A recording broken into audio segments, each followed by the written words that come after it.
योगीराज श्री कृष्ण के चरित्र हनन का जो कार्य हम भारतीयों ने किया है वो क्षमा के योग्य नहीं। आज के वीडियो में मैं भगवान श्री कृष्ण के वास्तविक चरित्र को उजागर करने का प्रयत्न करूंगा, तो वीडियो में बने रहिएगा। और आप ये वीडियो देख रहे हो और अब तक आप लोगों ने मेरे चैनल को सब्सक्राइब नहीं किया तो मेरे चैनल को सब्सक्राइब कर दीजिए। लाइक का बटन दबाना तो अनिवार्य है। चलिए वीडियो की शुरुआत करते हैं।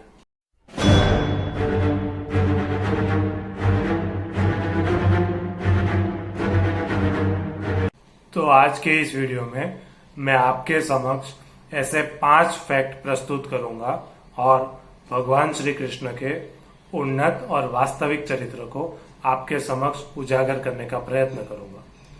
चलिए तो पहला फैक्ट देखते हैं। भगवान श्री कृष्ण का सबसे पहला उल्लेख महाभारत में देखने को मिलता है और इस ग्रंथ की रचना वेद व्यास जी ने की थी, जो श्री कृष्ण भगवान के समकालीन थे। तो अब यहाँ पर यह बात तो स्पष्ट हो जाती है कि सबसे विश्वसनीय श्री कृष्ण भगवान का जीवन चरित्र हमें महाभारत में ही देखने को मिलेगा। और महाभारत के अंदर कहीं पर भी राधा नामक किसी भी स्त्री का कोई उल्लेख नहीं। कहीं पर भी श्री कृष्ण भगवान का वृंदावन में गोपियों के साथ रासलीला का कोई उल्लेख नहीं और श्री कृष्ण भगवान की 16,000 पत्नियों का भी महाभारत में कहीं पर भी उल्लेख देखने को नहीं मिलता। अब इतने मात्र से ही यह स्पष्ट हो जाता है कि ऐसी कोई भी घटना श्री कृष्ण भगवान के जीवन में घटित नहीं हुई थी। लेकिन यहाँ पर भी कई लोगों को संदेह हो सकता है कि अब इतने वर्षों से राधा कृष्ण की पूजा हो रही है, हम रासलीला की कहानियां सुन रहे हैं, तो उसमें कुछ तो तथ्य होगा ना। तो अब इसका समाधान फैक्ट नंबर 2 से हमें मिल जाएगा। महाभारत ग्रंथ की रचना के कई वर्षों बाद भगवान श्री कृष्ण के जीवन पर और भी काफी सारे ग्रंथ लिखे गए थे, जिसमें कि भागवत पुराण, हरिवंश पुराण, पद्म पुराण और ब्रह्मवैवर्तक पुराण का समावेश होता है। अब भागवत पुराण और हरिवंश पुराण में भी राधा नामक किसी भी स्त्री का कोई उल्लेख देखने को नहीं मिलता। एकमात्र ऐसा ग्रंथ है जिसका नाम है ब्रह्मवैवर्तक पुराण, जिसमें कि राधा नामक स्त्री का वर्णन देखने को मिलता है। और इस ग्रंथ में भी राधा का परिचय दिया गया है कि राधा वृषभानु नामक एक व्यापारी की पुत्री थी और उसका विवाह रायण नामक एक व्यापारी के साथ हुआ था। और ये जो रायण नामक व्यक्ति था वो यशोदा का भाई था, जिसका मतलब ये होता है कि जो राधा थी वह कृष्ण की मामी थी। महाभारत के हिसाब से तो ऐसा राधा नामक कोई व्यक्ति का कोई अस्तित्व ही नहीं था भगवान श्री कृष्ण के जीवन में। ये तो चलिए मान लीजिए था भी, किसी ग्रंथ में उल्लेख भी है, मात्र एक ग्रंथ में ही उल्लेख है, तो उसमें भी राधा का परिचय दिया गया है कि वह श्री कृष्ण भगवान की मामी थी। तो अब इन दोनों के बीच में प्रेम संबंध दिखाना कितना उचित है ये आप ही सोच लीजिए। चलिए अब तीसरा फैक्ट देखते हैं। युधिष्ठिर जब राजसूय यज्ञ करता है, अब इस यज्ञ में एक विधि थी अर्घ प्रदान करने की। अर्घ प्रदान करना मतलब कि उस यज्ञ में उपस्थित जितने भी लोग हैं उसमें से सबसे श्रेष्ठ जो व्यक्ति हो उसका सम्मान करना, उसे अर्घ प्रदान करना कहते हैं। तो युधिष्ठिर भीष्म पितामह से पूछता है कि पितामह इस सभा में उपस्थित लोगों में से सबसे श्रेष्ठ कौन है जिसको कि मैं अर्घ प्रदान कर सकूं। अब इस यज्ञ में पृथ्वी के जितने भी बड़े बड़े राजा थे वो उपस्थित थे, बड़े बड़े ऋषि भी उपस्थित थे। तो युधिष्ठिर पूछता है कि ऐसा योग्य कौन है कि जिसे मैं अर्घ प्रदान कर सकूं। और इसका उत्तर भीष्म पितामह देते हैं कि इस सभा में उपस्थित लोगों में से श्री कृष्ण जैसा शस्त्र में, शास्त्र में, नीति में और धर्म में कोई भी श्रेष्ठ नहीं है। तो अर्घ प्रदान करने के योग्य मात्र श्री कृष्ण है। अब इस घटना को देखकर उस सभा में उपस्थित चेदी देश का राजा शिशुपाल वो विरोध करने लगता है। अब ये जो शिशुपाल था वो भगवान श्री कृष्ण के बुआ का लड़का भी था और भगवान श्री कृष्ण का सबसे बड़ा विरोधी भी था। वो विरोधी क्यों था?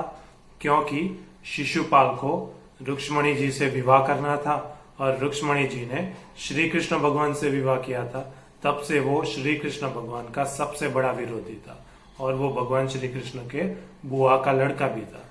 तो वो भगवान श्री कृष्ण का ये सम्मान देख नहीं सकता और तुरंत ही विरोध करना स्टार्ट कर देता है। तो ये शिशुपाल कहता है कि जो श्री कृष्ण है वो किसी भी प्रकार के सम्मान के योग्य नहीं है। और सम्मान के योग्य क्यों नहीं है उसका कारण बताते हुए वो कहता है कि कृष्ण ने एक स्त्री का वध किया है। वो स्त्री थी पुतना, जो एक राक्षसी थी, तो वो उसे भी गिनवाता है कि इसने एक स्त्री का वध किया है। फिर इसने अपने मामा का वध किया है जो कि कंस था, अत्याचारी, तो शिशुपाल वो भी गिनवा देता है। फिर वो कहता है कि इसने गौवंश का भी वध किया है। अब ये घटना कुछ ऐसी हुई थी कि जब वो छोटे थे श्री कृष्ण भगवान, तब उनके गांव में एक गाय नहीं लेकिन एक बैल पागल हो गया था और उसको मारा था। तो ये उस छोटी सी घटना को भी वहां पर सभा में वर्णन करता है कि इसने गौवंश का भी वध किया है। तो इस तरीके से छोटी घटना भी शिशुपाल बताता है, लेकिन इस शिशुपाल के वर्णन में कहीं पर भी ऐसा कोई भी उल्लेख देखने को नहीं मिलता कि जहां पर उसने कहा हो कि इसने वृंदावन में काफी सारी गोपियों के साथ रासलीला और कामलीला की है, या तो फिर इसने किसी राधा नामक स्त्री के साथ संबंध रखा है और उसे छोड़ दिया है, या तो फिर इसकी 16,000 पत्नियां हैं। अगर इसमें से कोई भी घटना श्री कृष्ण के जीवन में घटित हुई होती तो वो जरूर उस सभा में उसका वर्णन करता। लेकिन आप महाभारत के सभा पर्व में ये प्रसंग देख सकते हो कि शिशुपाल काफी सारी भगवान श्री कृष्ण के विषय में अपमानित बातें कहता है, पर कहीं पर भी ऐसा कोई उल्लेख देखने को नहीं मिलता जिससे कि यह स्पष्ट हो जाता है कि उनके जीवन में ऐसी कोई भी घटना घटित नहीं हुई थी। चलिए तो चौथा फैक्ट देखते हैं। अब श्री कृष्ण भगवान के विषय में जितनी भी मसालेदार बातें हैं, रास लीलाओं की, काम लीला की, राधा के साथ संबंध की, ये सारी घटनाएं उसी दौर की बताई गई है जब भगवान श्री कृष्ण वृंदावन में और गोकुल में थे। अब आपको जानकर आश्चर्य होगा कि महाभारत के हिसाब से भगवान श्री कृष्ण गोकुल और वृंदावन में 12 वर्ष की आयु तक ही रुके थे।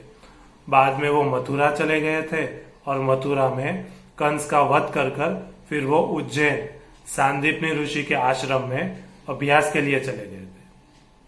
तो अब आप खुद सोच लीजिए कि 12 वर्ष के बच्चे के साथ इन सभी घटनाओं को जोड़ना कितना योग्य होगा, क्योंकि वो गोकुल और वृंदावन में मात्र 12 वर्ष की आयु तक ही थे। तो अब इतने पर से ही हम सोच सकते हैं कि एक बच्चे के साथ इन सभी घटनाओं को जोड़ना कितना योग्य है और कितना अयोग्य। चलिए अब 5वां फैक्ट देखते हैं। तो अब यहाँ पर कई लोगों को यह प्रश्न होगा कि ये जो भगवान श्री कृष्ण की रास लीला की या काम लीला की ये सारी बातें अस्तित्व में आई कैसे, तो उसका भी अगर हम उत्तर देखें तो हमें पता लगता है कि आज से जब 450 से 500 वर्ष पहले जब हमारे कुछ, सभी नहीं लेकिन कुछ पंडित और पुजारी दुराचारी हो गए थे, वे लोग अपनी सेविकाओं के साथ दुराचरण करना चाहते थे। तो अब वो डायरेक्ट तो कुछ कर नहीं सकते थे, वरना तो उनका जो मान या सम्मान था वो कम हो जाता। इसलिए इन दुराचारी पंडित और पुजारियों ने ऐसा प्रचार प्रसार करना स्टार्ट कर दिया कि भगवान श्री कृष्ण ऐसी रास लीलाएं किया करते थे गोपियों के साथ, काम लीलाएं और प्रेम लीलाएं किया करते थे, और इस प्रकार से हम भी कर उनकी भक्ति कर सकते हैं। तो उन्होंने खुद की मानसिकता के हिसाब से भगवान श्री कृष्ण को बनाने की कोशिश की थी, और जो कि बहुत ही बड़ा पाप था। और ऐसी बातों को हमने अपना भी तुरंत लिया, क्योंकि उन दिनों में शास्त्र का अध्ययन करने वाले लोग कम थे और इस प्रकार के पंडित और पुजारियों की बातें सुनकर अंधा अनुकरण करने वाले लोग ज्यादा थे। लेकिन यदि आज के दौर में आप श्रीमद् भगवत गीता का अध्ययन करोगे और महाभारत का अध्ययन करोगे, तब पता चलेगा कि भगवान श्री कृष्ण का जीवन कितना उन्नत था। वो इस प्रकार की छोटे कार्य कभी कर ही नहीं सकते। तो आज के वीडियो में मैं इतना ही रखूंगा। अगर आप लोगों को मेरा आज का ये वीडियो पसंद आया हो तो इस वीडियो को आगे शेयर कीजिएगा। ओम अस्तु।